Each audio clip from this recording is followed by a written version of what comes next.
Hello everyone. The title of today's episode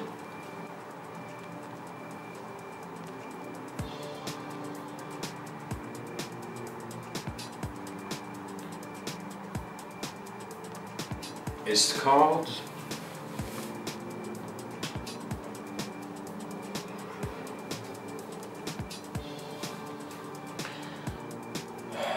When Samadhi Eyes Open.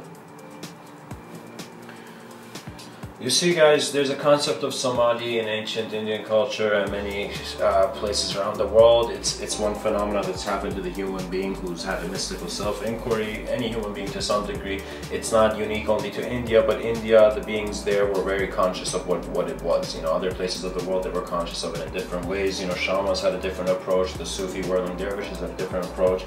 Those, you know, Christian mystics who prayed had a different approach. And so what Samadhi is to some degree is a point where the stillness of the mind shows you the movement of the soul, but then the movement of the soul also reveals to you the greater stillness of the unknown. So what that means is that from the movement we are realizing how to be still. You have to be moving in a certain way to then wanting to be stationary. So if life is happening, when we want to be still, it's kind of like, how would I say it? From the movement of our eyes, we recognize how our true intelligence has never moved. The here and now doesn't go anywhere, but everywhere is within the here and now. So what that means is a moment of existence is projecting all of reality. This moment of existence, because we are in it, we are also basking in it. Every moment we're seeing parts of it, and God is of course so beyond our conception that no man can create a partner to that which is beyond shape. So we have to recognize that if the intelligence that created shape can potentially be beyond shape, and so we got to acknowledge the full circle. We got to acknowledge the yin and the yang and the yin. We got to acknowledge the form and the formless and the formless and the form. We got to acknowledge certain states of being where knowledge and that which doesn't, will never know, are to some degree dancing with one another. If it can be said, the epistemology of consciousness is too vast to ever be measured. How can you measure infinity?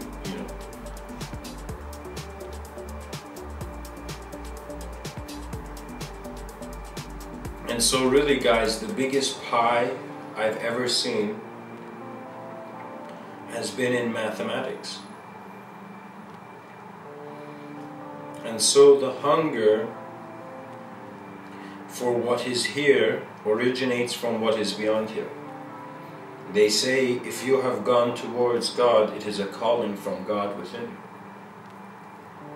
you. If you have gone somewhere, it is because life is guiding you there. And so guidance doesn't have to be just humanized.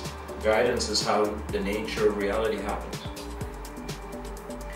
Because many people go through many phases. They go through phases where they don't have any opinions on themselves in regards to metaphysics. Then they go into a state where they have certain experiences where suddenly makes the metaphysics more real than the physics, and suddenly they come into a state where they realize the metaphysics was always in the physics, so there was nothing wrong with the physics. So everybody who seeks enlightenment is at first seeking an escapism from their ego, but then when they truly become realized beyond that ego, they see the ego is the responsibility of their design. That means, are you trying to change your face right now because you think it's in some cyclical karmic process? No, because it just is what it is. And so when we want to change things, we're forgetting the change that we are. The change that we're already being. This is very important to emphasize. That means before you create the concept of stupid, you are the intelligence of this universal sector. You know? Like anybody who calls anyone else stupid is like you're calling a part of this world stupid, and it doesn't make sense. You know, because it's not stupid. Look at everything that is here. You know.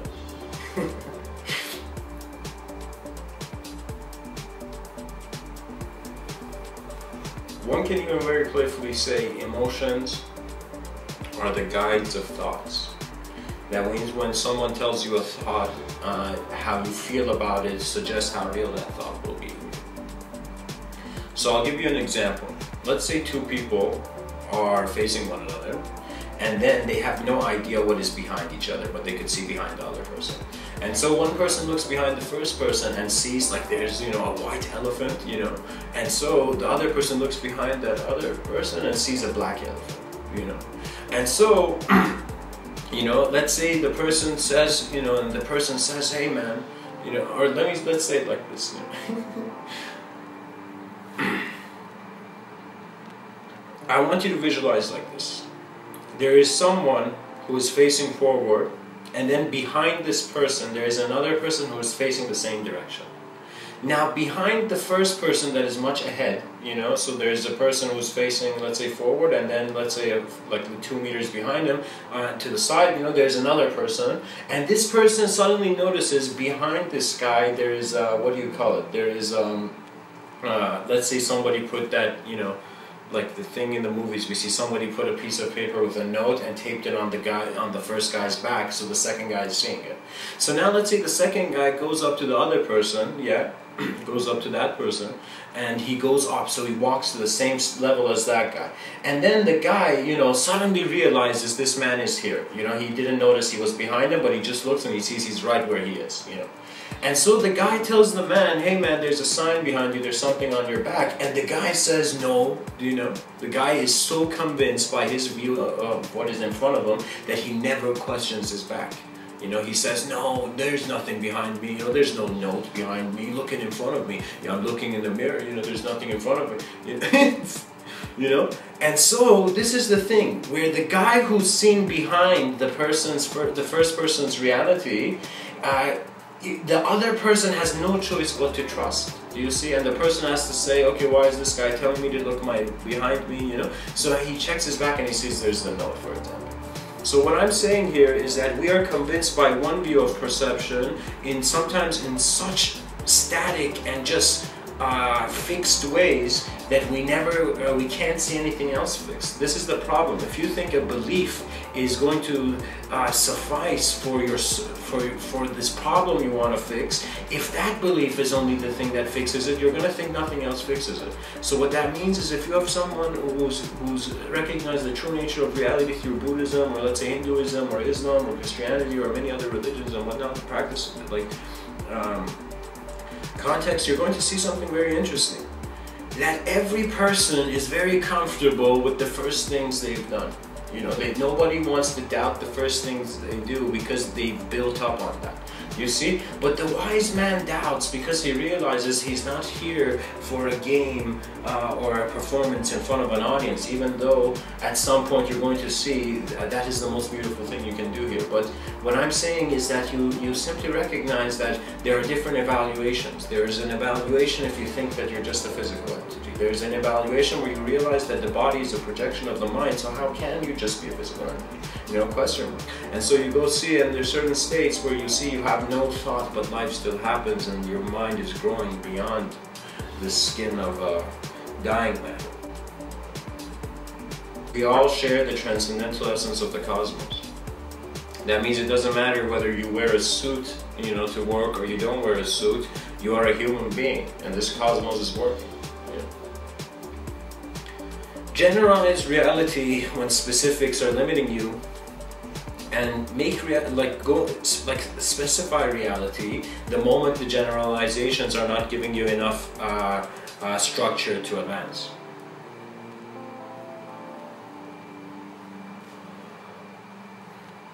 If they come and ask Mr. Within, you know, who's your greatest teacher? Who's your greatest inspiration? You know, I'm going to tell you guys, at first it was other people who were much cooler than me, like I perceived to be much cooler than me. But then it became not a person. My greatest teacher became my moment of being.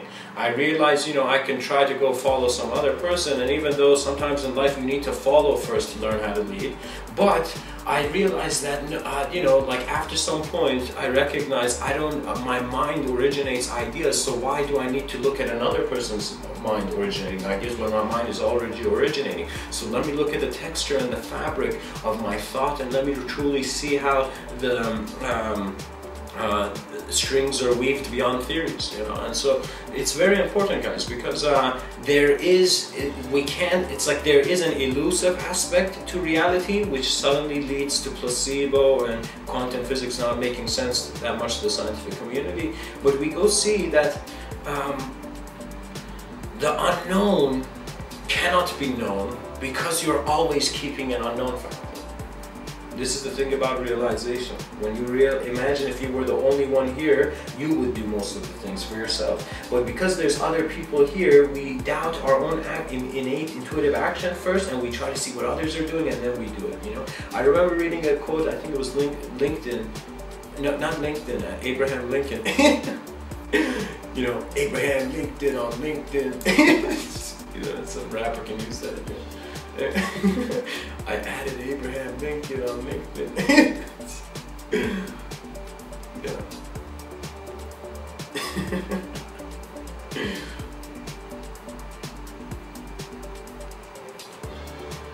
Abraham Lincoln had this quote. He said, sometimes it's better to stay quiet rather than to say something and completely let people see that you're a fool, you know? And, you know, in some context that quote makes sense, but in actuality, my friends, doubt and fear do not lead to a state of clarity the more your attention engages with that which is bringing that doubt and fear. Doubt and fear is like how you feel the unknown might break you, so what about everything you have? So you see, fear is coming because there's an attachment that you don't want to be detached from. And of course, I'm not saying don't survive in the fittest way. I'm saying when you truly realize beyond the fitness of survival, there is a compassion that is not concerned of how the muscles of anarchy look. There are many dimensions to this world, and every person is seeing a bit of it, and when we communicate together and develop global wisdom communities, greatness shall bloom for all. You know, think of it this way, you know, like what's one of the most important things that the planet can do is get clean water for all human beings, food and shelter, you know. So similarly, we can also satisfy people's thirst for knowing themselves, and the simplest way is actually you, after listening to any guru, you know, super guru, you're going to realize, okay, so, you know, what's the point of this guy talking in front of me? And after some point, you're going to realize the whole point is how your mind is being a point of perception of existence. And guys, I'm telling you, nobody, and if you're very young, if you're like, let's say, you know, you're a young kid listening to my talk, I'm telling you, you have no idea who you are, so don't judge yourself and stress out on what you've done and who you are. Rather, mindfully advance and take into consideration that efficiency means that the clearest vision goes forward. So what that means is you in your life now can have an opinion on your life, and you could feel bad about it, but you can see tomorrow you're going to have another opinion, and then another opinion, then another opinion. So how valuable are opinions that we're getting stressed out and limited by? You know, the thing is that our media is enhancing and emphasizing so much on the worlds of language, which can very simply define limitation if you feel your thought, that we're forgetting that naturally there is no shenanigans here. The enlightened are already in the one light. Live a life of joy and feel the beauty of your heart and soul and how the moment glows. And you know, guys, don't be shy. I'm telling you, I used to be like, you know, sometimes I still see patterns and habits, you know, but I used to be so shy. God, like it was ridiculous. You know? I was so shy, and shyness usually develops when you are not taking responsibility for your life. You're still like, you want still others to be responsible for you. That's why you're shy. You know, when you realize you're on an island and you got to go find firewood, you know, are you going to be shy? Or are you going to be like, oh, I can't go, you know, pick up that stick, you know, pick up that branch? You see, you have to. When you have to, that means you're directly there moving. There is an immense awareness of the clarity that is now, and you are it is your birthright to realize that you're unborn. And regardless of how full the moon is, the sun's light is what is making it complete in our eyes.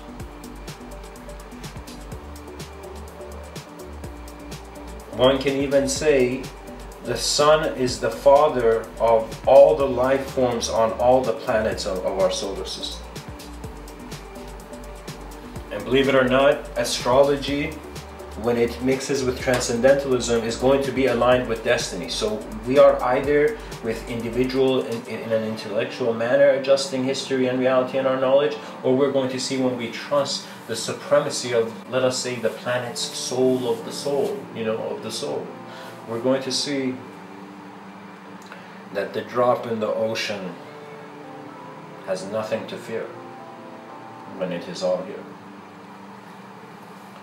I hope this talk has served you. Much blessings and namaste.